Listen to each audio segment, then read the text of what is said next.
نحمده ونصلي على رسوله الكريم اما بعد فاعوذ بالله من الشيطان الرجيم بسم الله الرحمن الرحيم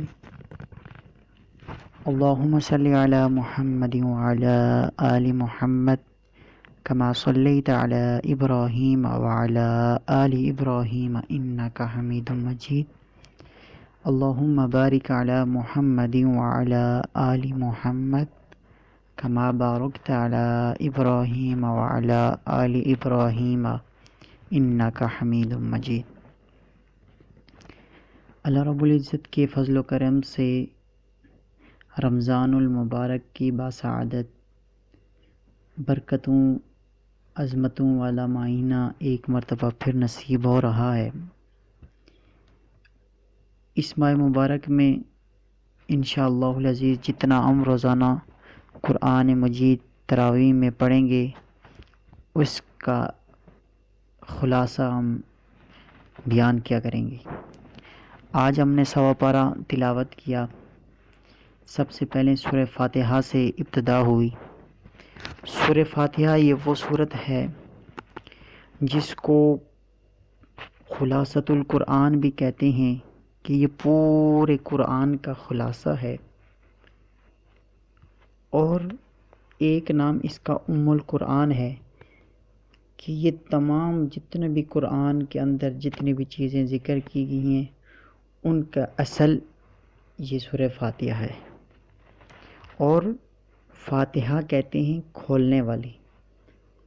اور اگر ہم قرآن کو کھولتے ہیں تو سب سے پہلے جب ہم قرآن کھولیں گے تو سورہ فاتحہ ہی کھلتی ہے، اس لحاظ سے ہی اس کو سورۃ الفاتحہ کہتے ہیں۔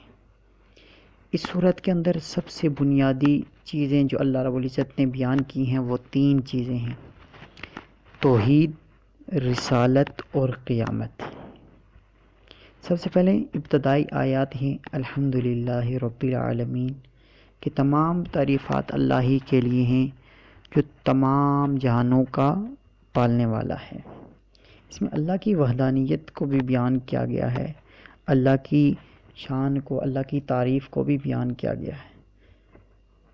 الرحمن الرحیم، اس آیت میں اللہ کی صفات رحمان اور رحیم کو ذکر کیا گیا۔ رحمان اللہ رب العزت کا وہ نام ہے کہ رحمان کہتے ہیں کہ اللہ رب العزت کی ایسی رحمت جو ہر ایک کے لیے ہو، عام ہو، یعنی کہ کافروں کے لیے بھی، مسلمانوں کے لیے بھی، جانوروں کے لیے بھی، ہر ایک کے لیے، اس کو کہتے ہیں رحمان۔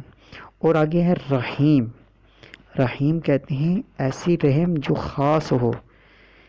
تو پہلا رحمان اس سے معنی یہ ہے کافروں، مسلمانوں، حیوانوں، جنوں، ہر ایک کے لیے اللہ رب العزت رحم کرنے والا، اور رحیم خاص ہے مسلمانوں کے ساتھ رحم کرنے والا۔ دوسرا معنی مفسرین یہ لکھتے ہیں کہ رحمان کہتے ہیں کہ اللہ کی رحم، اللہ رب العزت رحم کرنے والا ہے دنیا میں بھی آخرت میں بھی، اور رحیم کہتے ہیں اللہ کی رحمت خاص ہے آخرت میں، اس لحاظ سے بھی۔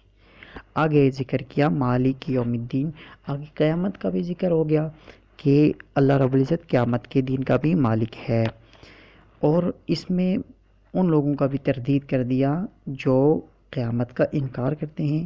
یہ آیت نازل کر کے اللہ رب العزت نے قیامت کے اس بات پر بھی بتا دیا۔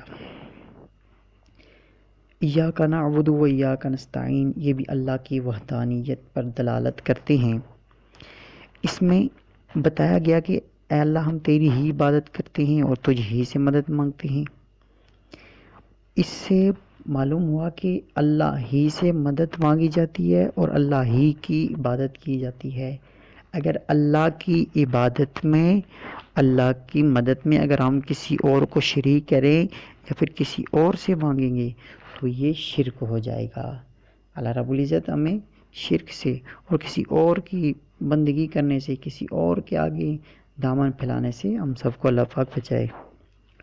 اہدنا الصراط المستقیم، آگے ہم دعا کرتے ہیں، اس میں دعا بھی ہے، سورہ فاتحہ دعا بھی ہے کہ اللہ ہم کو سیدھا راستہ دکھا، سیدھا راستہ۔ آگے کون سا راستہ؟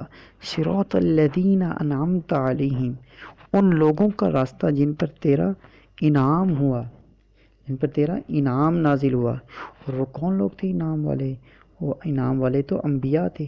اسی صورت میں تذکرہ رسالت بھی ہے، یعنی کہ وہ لوگ جن پر انعام یافتہ لوگ، وہ اللہ کے نبی ہیں۔